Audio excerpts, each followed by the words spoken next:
Olá pessoal, meu nome é Antônio Canela, sou perito criminal federal, analista de manchas de sangue. Esse é o canal Blood Training, que visa disseminar a análise de perfis de manchas de sangue de maneira mais científica. Nesse primeiro episódio nós vamos falar sobre as habilidades do analista de manchas de sangue, que eu vou dividir em alguns blocos para poder abordar todos os temas. No nosso primeiro bloco, esse bloco de agora, eu vou falar um pouco de como o analista interpreta as manchas de sangue e como ele transforma isso em parâmetros da dinâmica criminosa, tornando mais seletivo para vestígios que possam aí ajudar na resolução do caso.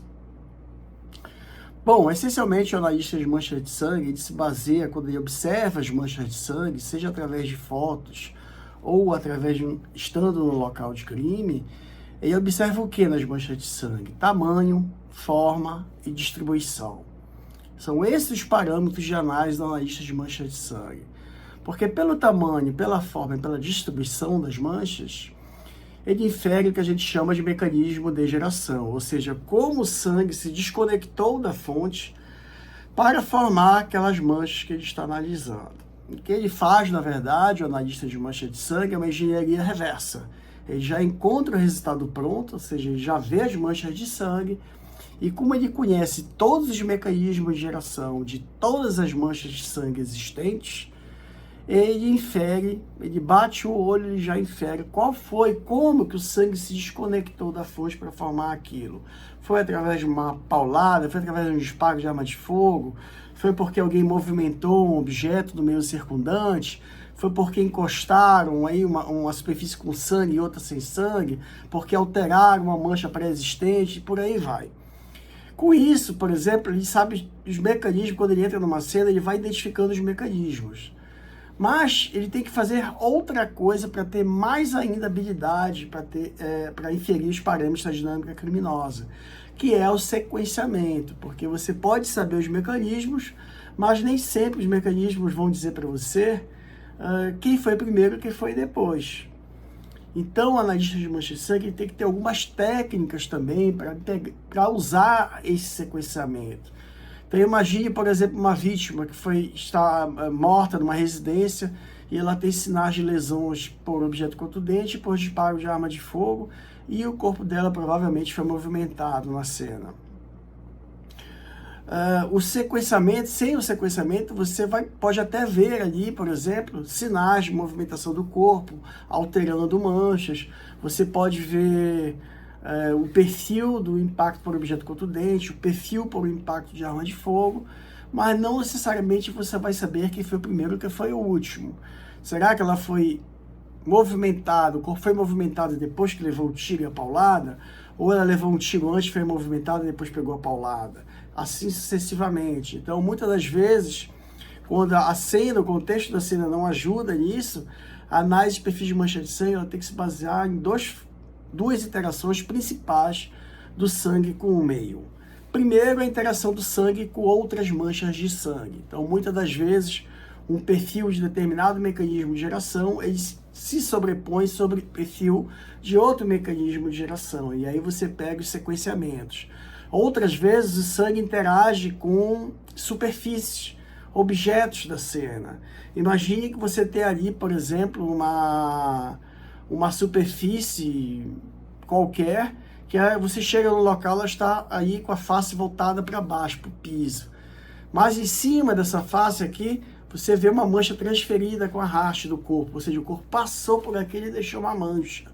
Mas aí, quando você vira essa superfície, você vê nesse lado da face voltada para o piso, salpicos de sangue decorrentes, por exemplo, do mecanismo de geração do impacto por objeto contundente. Então, essa interação do sangue com superfície, você consegue pegar o sequenciamento. Então, é óbvio que nessa situação, o perfil de impacto ali por objeto contundente foi primeiro do que ali a movimentação do corpo. E assim sucessivamente, tá, gente? Quando você vai pegando o sequenciamento, além, claro, de fazer a leitura dos mecanismos de geração, primeiro você faz a leitura do mecanismo de geração, depois você vai buscando o sequenciamento. Quando você pega esses dois, aí sim você tira parâmetros da dinâmica criminosa, ou seja, você tem ideia, mais ou menos, pelas manchas de sangue, o que aconteceu. E as manchas de sangue também dão uma ideia, por causa disso mesmo, para você, aonde você deve se focar mais para conseguir, por exemplo, vestígios que auxiliem aí a resolução do caso, e às vezes até de maneira bastante tempestiva. Então imaginem, por exemplo, uma situação onde uma vítima pegou um disparo de arma de fogo, aquele impacto na fonte de sangue vai fazer com que o sangue se desconecte da fonte devido ao impacto das ondas de choque e lance no meio circundante gotas de sangue que vão fazer uma trajetória que, ao atingir uma determinada superfície, como uma parede, por exemplo, elas vão formar um perfil de mancha de sangue com tamanho, forma e distribuição característicos de um disparo de arma de fogo. Então você chega numa situação, você bate o olho nas manchas de sangue, você já enxerga isso, mas você percebe, por exemplo, que ela tem uma sombra, nessa distribuição dessas manchas, tem uma sombra. O que é uma sombra? É como se algum objeto estivesse aí quando as manchas foram geradas e depois esse objeto foi tirado. Aí vai ficar um branco ali, no local onde deveriam ter manchas de sangue. E nessa situação, vamos supor, nessa situação hipotética, você imagina que essa distribuição está faltando uma parte dela. Mas aí você olha para o lado e você começa a perceber que do lado tem uma porta fechada. E ao você abrir essa porta, na frente dela, estava esse pedaço da distribuição que estava faltando na parede. Ou seja, você juntando a porta com a parede, a porta aberta, você vê que o perfil fica completo, a distribuição fica completa. Significa o quê? Que quando essa vítima pegou um disparo de arma de fogo, aquela porta não estava fechada como você achou. Ela estava aberta. Aí vem a outra questão. O que o sangue está dizendo para você? Preste atenção nessa porta. Quem foi que fechou ela?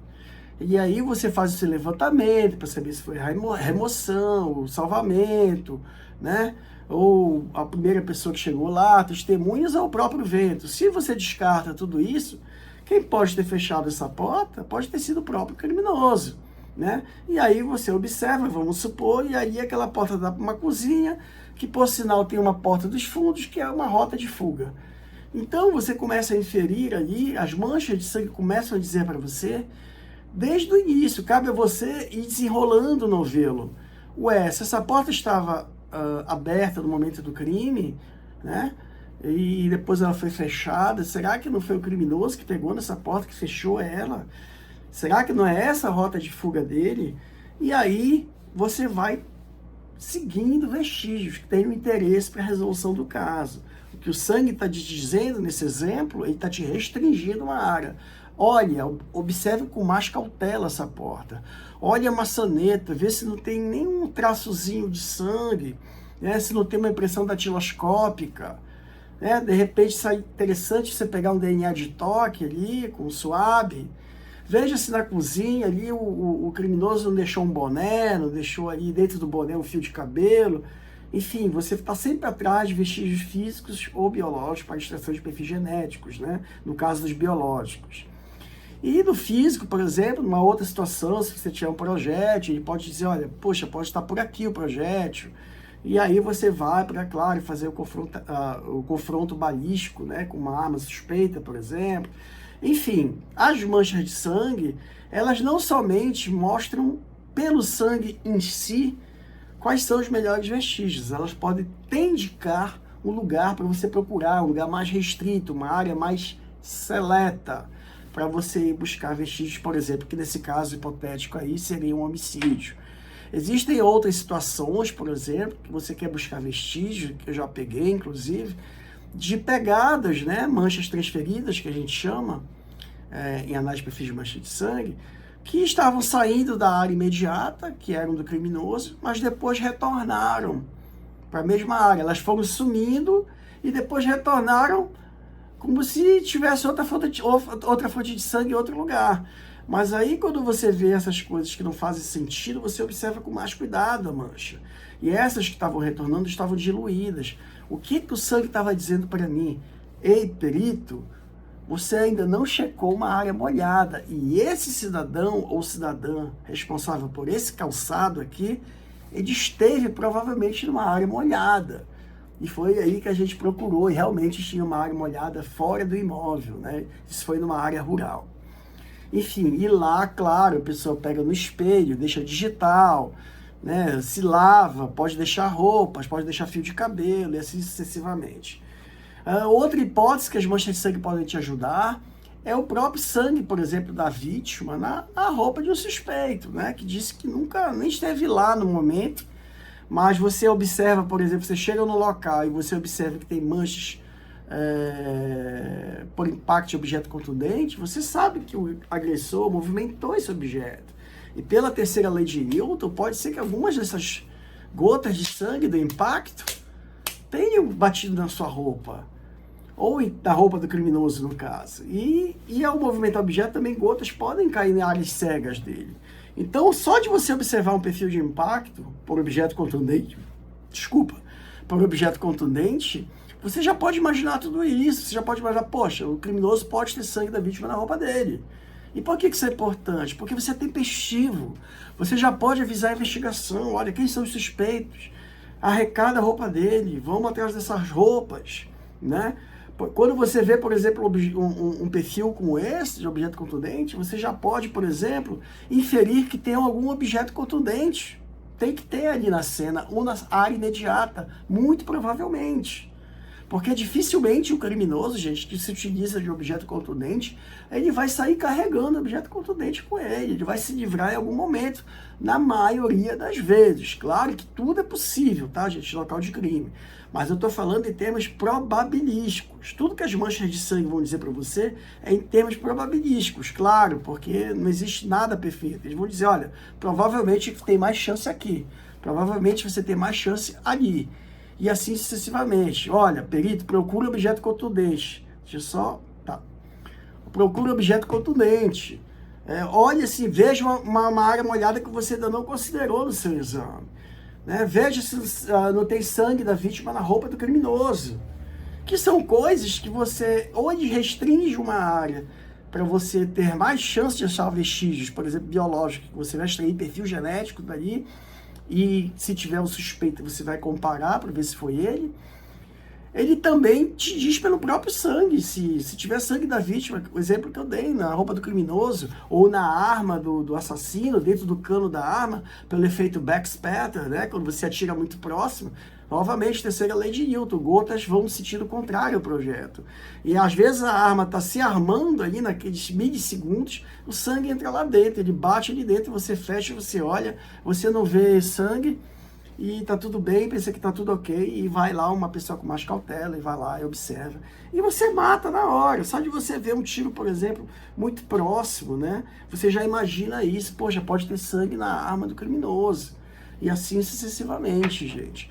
Então a análise de perfil de mancha de sangue, ela vai abrangendo tudo isso. Ela vai te dando um monte de ferramentas. Porque esses mecanismos de direção que eu citei, de cada mancha de sangue, eles não agem sozinhos. Em muitas situações, os mecanismos agem juntos, né? Então, às vezes, você tem uma mancha transferida com diluição, sabe? Você tem manchas, por exemplo, de projeção com escorrimento. Então, elas estão agindo concomitantemente. Se você fizer uma combinatória de todas as manchas de sangue, de todos os mecanismos, e imaginar quantas combinações a gente pode ter entre eles, o que vai te dar muito mais refino na tua análise, você tem uma baita caixa de ferramentas, gente, para trabalhar.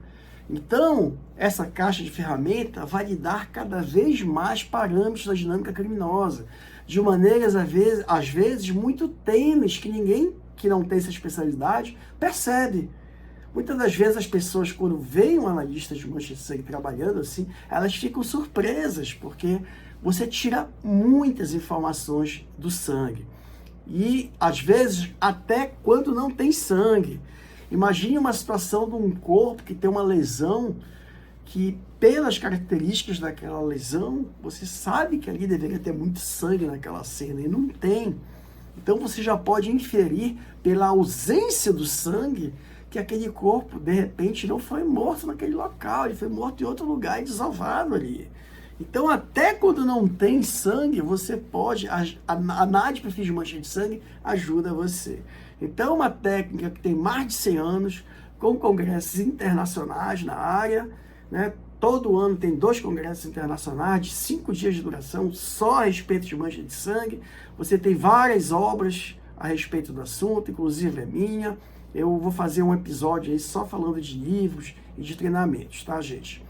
Mas, por enquanto, vamos desfocar as habilidades do analista de mancha de sangue.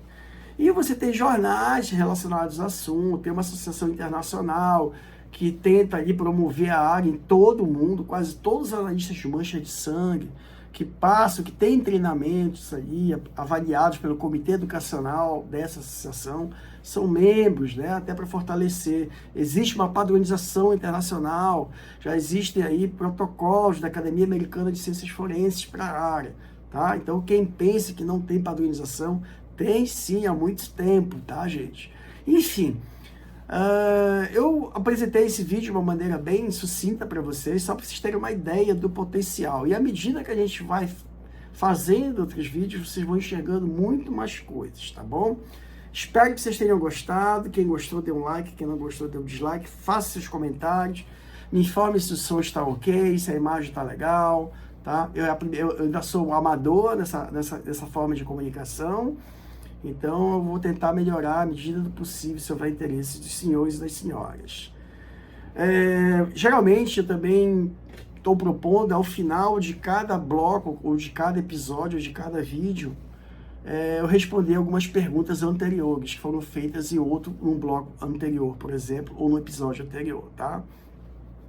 Então, nesse eu vou começar estreando fazendo isso, tá? As primeiras perguntas que foram geradas aqui, me desculpe que meu óculos pode estar refletindo um pouco, tá? A luz. Elas são decorrentes aí de um anúncio que eu fiz, falando que eu iria fazer esses vídeos que nós estamos começando agora. Então, por exemplo, o Gabriel Feitosa, e elas são muito recorrentes, tá? As perguntas, geralmente sobre o livro e sobre os nossos treinamentos, sobre os meus treinamentos. Então, eu vou pegar quem perguntou isso daqui e vou dar um geral já sobre a esse respeito, tá bom? Então, vamos lá. Gabriel Feitosa, Blaio Roxinha, porque eles botam o nome, às vezes, o cadastro é por e-mail, tá, gente? Então, fica um nome, às vezes ficam os nomes esquisitos aqui.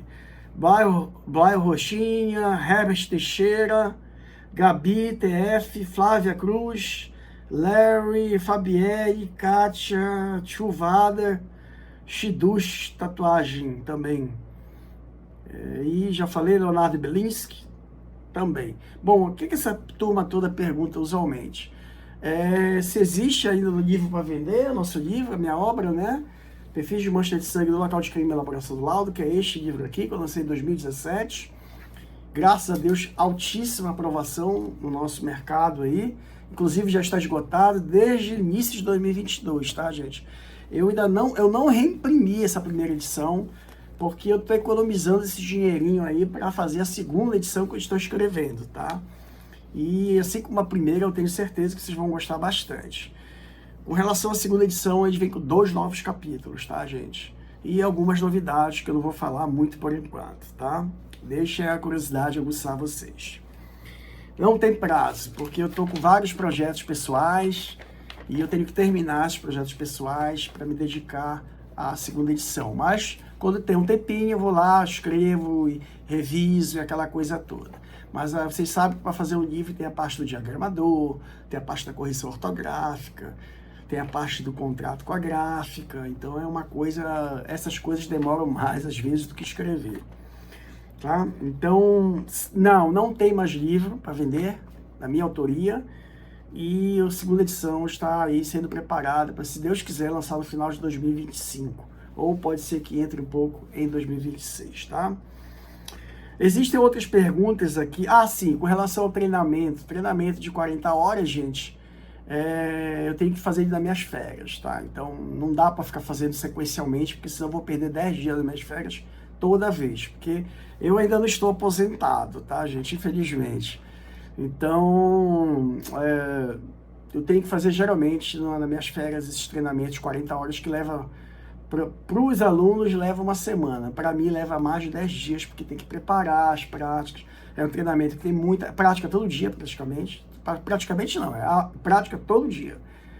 E além de uma parte teórica bastante massiva. Nós temos também eu tenho também um treinamento de 8 horas, que ele tem parte prática, teoria no período, parte prática no outro período, e ele é bem mais fácil de eu deslocar e dar em outros estados, tá? Principalmente assim quando tem cooperação institucional entre a instituição de vocês e a minha.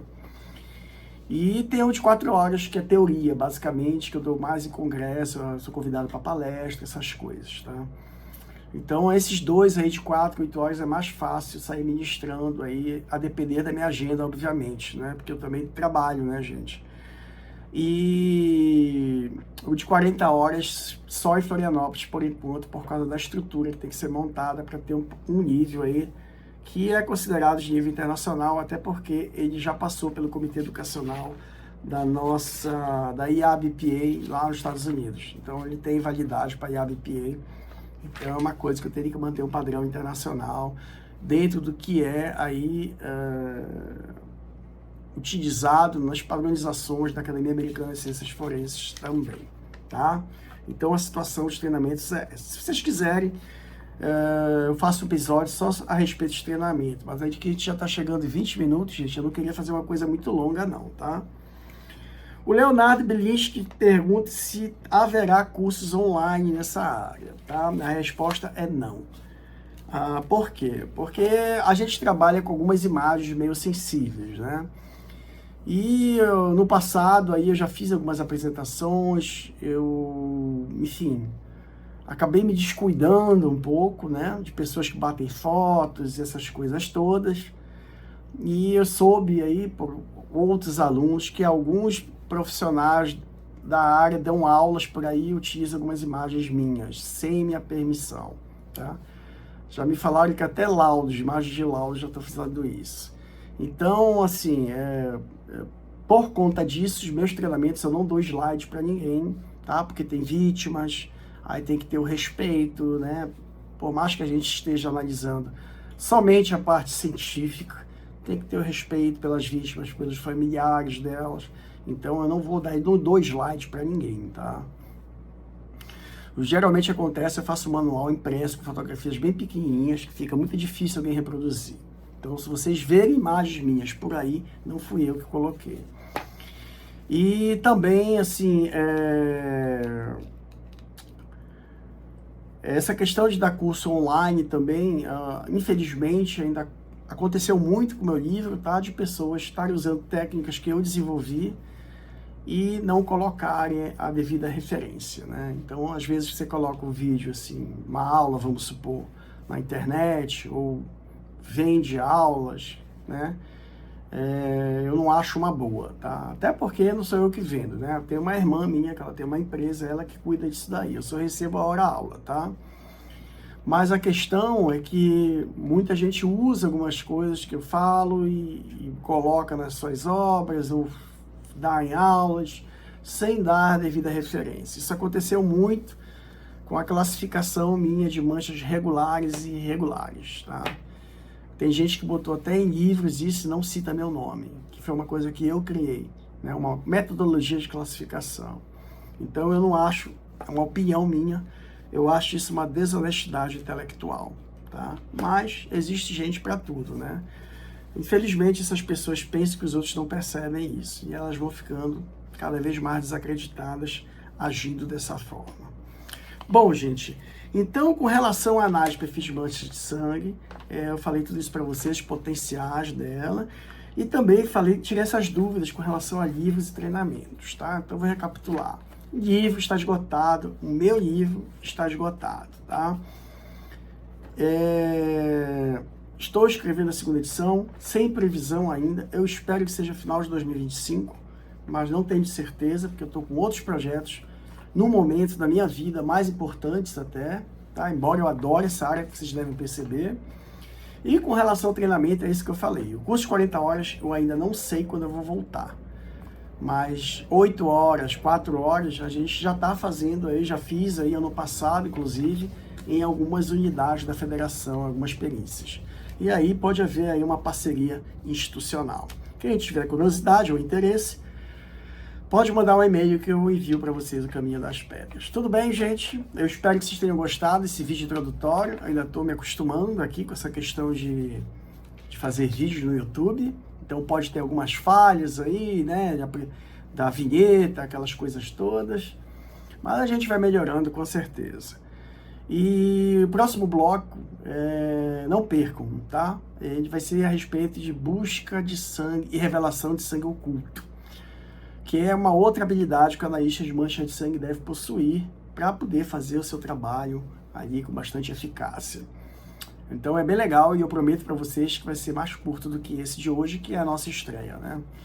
Gente, muito obrigado. Tchau, tchau. Um grande abraço para todo mundo.